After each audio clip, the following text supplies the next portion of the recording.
Bonjour à tous, j'espère que vous allez bien. Vous l'avez vu dans ma vidéo précédente, cette année, j'ai comme objectif principal d'économiser un maximum d'argent, d'une part pour me mettre en sécurité et d'autre part pour pouvoir réaliser différents projets. Depuis quelques semaines, j'ai donc recommencé à prendre de bonnes habitudes avec mon argent, avec mes finances personnelles et je vois déjà que ça commence à porter ses fruits, donc je suis ultra contente et ultra motivée. Et donc aujourd'hui, j'avais envie de vous partager mes 5 meilleurs conseils. J'ai essayé de réduire la liste au maximum pour que vous aussi, vous puissiez économiser votre argent de manière efficace. Et sachez d'ailleurs que toutes les actions que je mets en place au quotidien me permettent actuellement d'économiser plus de 40% de l'argent que je gagne. Donc si jamais vous aussi, vous voulez vous créer un maximum d'épargne cette année, eh bien je vous invite à écouter cette vidéo avec attention. Mon premier conseil, c'est de faire le tri de manière générale. Et quand je dis ça, je ne parle pas seulement de tous les objets qui nous entourent au quotidien et dont nous n'avons pas forcément besoin et qu'on peut très bien revendre sur Le Bon Coin, sur Vinted ou autre. En fait, je parle surtout de tout ce qui touche au numérique et à notre espace digital. Qui dit nouvelle année dit souvent nouveau départ et donc aujourd'hui, quoi de mieux pour économiser de l'argent que de s'éloigner au maximum de tout ce qui va essayer de nous tenter et de nous pousser à la surconsommation. Tout simplement, ces jours-ci, ce que j'ai fait, c'est que j'ai pris vraiment plusieurs heures pour me désabonner de tout ce qui est pub, promo, newsletter que je reçois quotidiennement dans ma boîte mail de plein de marques différentes, mais également j'ai pris le temps de me désabonner de beaucoup de comptes Instagram, déjà qui ne me font pas forcément me sentir bien parce que on s'identifie beaucoup à des gens et on se compare beaucoup à des gens parfois sur Instagram, donc déjà c'est pas très bon pour la confiance en soi, mais également de comptes qui font beaucoup de promotions, de produits, de maquillage, de vêtements, etc., de choses dont je n'ai pas forcément besoin. J'ai donc fait un grand ménage dans mon espace numérique et franchement je vous conseille 1000 fois de le faire parce que ça permet de se libérer la tête, d'être moins tenté et aussi paradoxalement vous allez passer moins de temps sur vos réseaux sociaux et plus sur vos projets et les choses que vous devez mettre en place dans la vraie vie.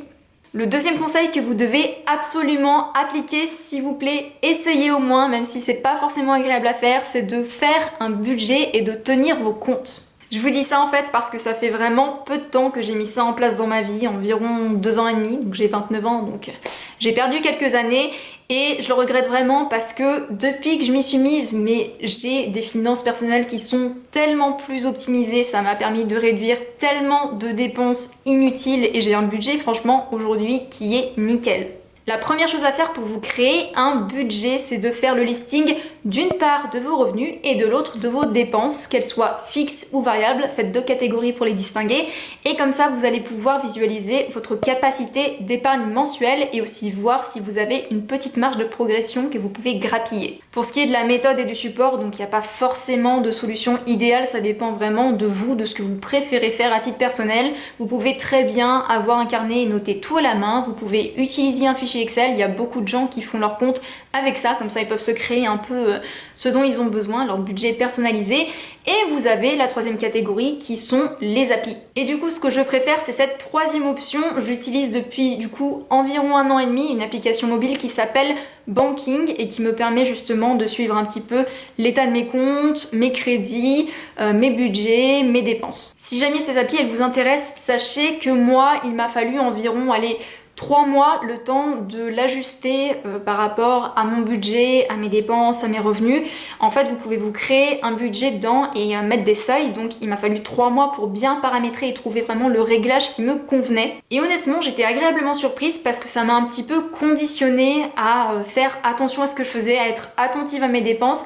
Et je me suis vraiment rendu compte au bout de 3 bons mois que j'étais beaucoup plus économe et que j'arrivais à mettre beaucoup plus de côté tous les mois. Je vous rassure, au cas où vous vous posez la question, ce n'est absolument pas sponsorisé ou quoi que ce soit, c'est une appli qui est gratuite. Il y a une version payante, mais franchement, la version gratuite suffit largement et franchement, il n'y a pas de pub, donc c'est très agréable. C'est sécurisé, c'est très important de vérifier qu'une appli est sécurisée parce qu'en fait vous la reliez à vos comptes, à vos crédits, etc., à toutes vos informations bancaires. Il y a des systèmes de sécurité entre votre banque et ça. Donc voilà, moi je vous la conseille parce que pour moi ça a été efficace et je trouve qu'elle est très ergonomique et très agréable à utiliser. Vous pouvez tester et si jamais ça ne vous plaît pas, eh bien testez une autre appli ou testez une autre méthode. Mon troisième conseil, je vous en ai déjà parlé sur cette chaîne, c'est ce qu'on appelle se payer en premier. Concrètement, se payer en premier, ça veut dire qu'il faut en fait économiser en début de mois, dès que vous avez été payé, et justement ne pas attendre de vivre votre mois normalement et de voir ce qui vous reste à la fin éventuellement et que vous pouvez économiser. Croyez-moi, vous allez être beaucoup plus efficace avec votre épargne si vous êtes proactif de cette façon en fait. Tout simplement parce que inconsciemment, vous allez réussir à ajuster votre niveau de vie à la baisse en fonction de ce qu'il vous reste sur votre compte en banque une fois que vous avez épargné en début de mois. À titre personnel, actuellement, j'ai 2 virements automatiques qui sont mis en place en début de mois. Donc un vers mon compte épargne où l'argent est facilement accessible si j'ai un pépin, si j'ai besoin d'argent rapidement, et un autre vers une assurance vie qui est accessible mais qui est un petit peu plus long à débloquer. Donc on va dire que j'ai moins tendance à aller piocher dedans si jamais j'en ai besoin. Et de la même manière, si ce mois-ci j'ai prévu que j'allais investir en crowdlending ou en bourse ou autre, eh bien je fais un virement vers mes comptes en début de mois. Comme ça en plus j'investis mon argent, j'ai un retour sur investissement et ça me permet de me créer des revenus supplémentaires que je fais fructifier pour l'instant, mais dans quelques temps ça me fera des revenus passifs en plus et du coup je pourrai encore plus épargner. Et une autre appli que je vous recommande d'essayer d'ailleurs, que j'ai téléchargée il y a quelques semaines et qui me permet encore plus d'économiser au quotidien, c'est une application qui s'appelle Moka. Donc de la même manière, il y a plusieurs applications qui font ça, mais c'est celle que j'utilise, donc je vous parle de celle-ci. C'est une application qui fait l'arrondi à l'euro supérieur lorsque vous faites des paiements avec votre carte bancaire. Par exemple, vous faites un achat à 9,50€, et bien l'appli, elle va arrondir à 10€ et la petite différence de 50 centimes, elle va l'épargner pour vous pour un projet que vous aurez défini, et vous aurez défini le montant, la date butoir, etc. Vous pouvez même décider d'ajouter sur cette épargne des petites sommes toutes les semaines ou tous les mois. Alors c'est vrai que ce ne sont pas des sommes qui sont énormes, ça va être 10, 20, 30 centimes, mais mine de rien, sur le long terme, vous pouvez quand même réussir à vous faire une petite épargne pour un projet, pour un voyage. Et mine de rien, je trouve que c'est vachement intéressant pour les gens qui ont pas beaucoup de moyens parce que ça fait moins mal que de mettre par exemple 100, 200€ de côté par mois. Et voilà, c'est une astuce comme une autre. D'ailleurs, j'ai un lien de parrainage si ça vous intéresse en barre d'infos pour cette appli-là. Mon 4e conseil, c'est de réduire vos charges personnelles et domestiques. Bloquez-vous vraiment une grosse demi-journée pour éplucher tous vos abonnements, donc je pense à tout ce qui est téléphone, internet, salle de sport, etc. Ou encore toutes vos assurances comme assurance habitation, assurance voiture, votre mutuelle santé aussi, ça peut être intéressant. Je peux vous assurer qu'en faisant cet état des lieux de vos contrats, vous aurez de grandes chances de vous rendre compte qu'il y a certaines dépenses que vous pouvez réduire ou éliminer totalement en négociant ou en résiliant certains contrats dont vous n'avez pas besoin. Et mine de rien, le fait de pouvoir économiser 5€ par-ci, 10€ par-là, vous pourrez peut-être réussir à gratter ne serait-ce que 20€ dans le mois, mais en fait 20€ par mois, ça fait quand même 240€ sur un an, et ces 240€, je suis sûre que vous pouvez soit les épargner, soit les investir, mais là on parle d'épargner, donc c'est de l'argent en plus dans votre épargne, en disant ça vous fait 2400€. C'est toujours pas mal. Et du coup pareil, c'est quelque chose que j'ai fait ces jours-ci et en fait je me suis rendu compte en regardant ça que mon ancien assureur, donc j'étais chez la Maïf, n'avait pas résilié un ancien contrat automobile alors que j'avais demandé de passer les contrats vers ma banque il y a plus de 6 mois quand même. Donc je les ai contactés, je leur ai dit qu'il y avait une petite erreur, j'ai demandé la résiliation et en fait ils m'ont remboursé tout simplement. Et pour ce qui est de toutes les dépenses que vous avez en termes de consommation dans votre logement au quotidien, donc eau, électricité, gaz, etc., pensez vraiment à tous les petits gestes écologiques du quotidien qu'on peut avoir parce que ça fait mine de rien une grosse différence. Donc quand on sort d'une pièce, on éteint les lumières, quand on se brosse les dents, on ferme l'eau, on prend des douches et pas trop longues, on baisse le chauffage d'1 ou 2 degrés et on met un pull. Vraiment, quand je vous dis ça, c'est pas juste pour être démago, c'est pas juste un truc de bobo écolo, mais l'écologie, mine de rien, ça vous fait économiser de l'argent. Et je crois d'ailleurs que j'avais lu il y a quelques temps que quelqu'un qui a tous les bons gestes en moyenne par rapport à une personne lambda qui fait pas les mêmes efforts, elle doit économiser environ 15% sur ses factures d'énergie en règle générale. Et franchement, c'est pas négligeable 15% quand on voit le prix de l'électricité qui augmente tous les ans. Donc pensez-y, c'est bon pour la planète, mais surtout pour votre portefeuille si jamais la planète vous n'y êtes pas sensible. Mais vous devriez être sensible quand même, c'est important. Je termine avec mon 5e conseil qui concerne le shopping et les courses en général. Tout d'abord, en ce qui concerne le shopping, si vous savez que de manière générale vous avez du mal à vous maîtriser, que vous avez tendance à faire pas mal d'achats compulsifs, et bien lorsque vous sortez faire une balade en ville par exemple, ne prenez pas votre carte bancaire sur vous, ne prenez que du liquide. Comme ça, si jamais la tentation se présente, eh bien vous ne pourrez pas payer plus que ce que vous avez sur vous.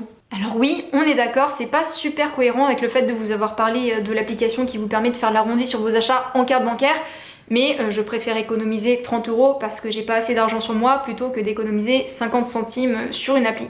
C'est logique. Mais de manière générale, je vous encourage vivement à essayer dans votre vie d'être plus minimaliste, c'est-à-dire de vous débarrasser du superflu, de ne pas acheter de nouvelles choses constamment. Faites en sorte de concentrer vos dépenses plaisir vers ce qui vous rend vraiment heureux. Donc par exemple, moi, c'est la nourriture que j'adore et les festivals électro. Donc si jamais je dois faire des dépenses, je préfère acheter ou dépenser mon argent là-dedans plutôt que de m'acheter des vêtements. Et posez-vous vraiment la question quand vous avez envie d'acheter quelque chose. Est-ce que ça, j'en ai vraiment besoin ou est-ce que j'en ai vraiment envie? Essayez d'intellectualiser un petit peu ça, essayez d'être un peu honnête avec vous-même aussi, vous dire voilà, je me mets une semaine de répit, de délai, de réflexion. Est-ce que ce vêtement-là, j'en ai vraiment envie? Est-ce que en fait, je vais le mettre un mois et après ça sera plus à la mode, j'aurai plus du tout envie de le porter? Voilà, il faut se poser ces questions et vous allez voir que vous allez réussir à éliminer pas mal de choses. D'ailleurs, pour la petite anecdote, le dernier meuble que j'ai acheté pour ma maison, c'est un grand buffet miroir que j'adore, qui est magnifique. Et avant de l'acheter, j'ai dû attendre peut-être 8 mois.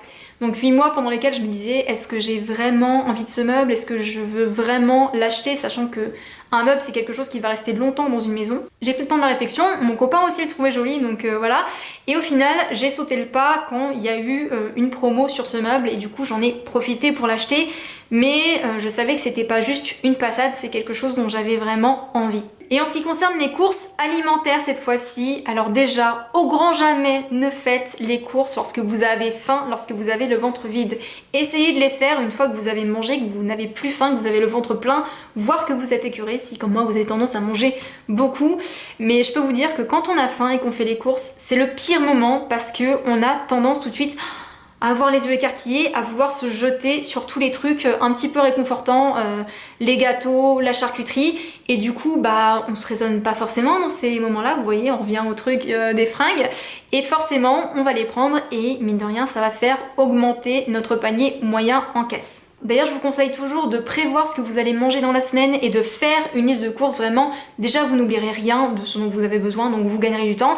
Et surtout, vous gagnerez du temps dans le magasin, ça vous évitera de flâner et ça vous évitera justement de dire tiens, ça je vais le prendre, ça je vais le prendre. Donc vous serez beaucoup moins tenté et beaucoup plus efficace dans vos courses. Et enfin, je ne le dirai jamais assez, et c'est pas seulement parce que je suis une fan de bonne bouffe et que j'adore manger de manière générale et manger des bonnes choses, mais cuisiner vraiment, c'est le meilleur moyen que vous aurez de réduire votre budget courses parce qu'en fait quand on cuisine on a tendance à acheter des produits qui sont beaucoup plus bruts, beaucoup moins transformés, donc moins chers, et c'est surtout le meilleur rapport quantité, qualité, gustativité, prix que vous aurez comparé à des trucs qui sont tout faits et qui sont en très petite quantité et qui n'ont pas forcément de saveur. En bref, mettez-vous à cuisiner, ça ne prend pas tellement de temps que ça ne demande pas forcément des compétences de dingue et ce sera 1000 fois mieux pour vos papilles, pour votre santé et pour votre budget. Non, je ne fais pas de doigt d'honneur.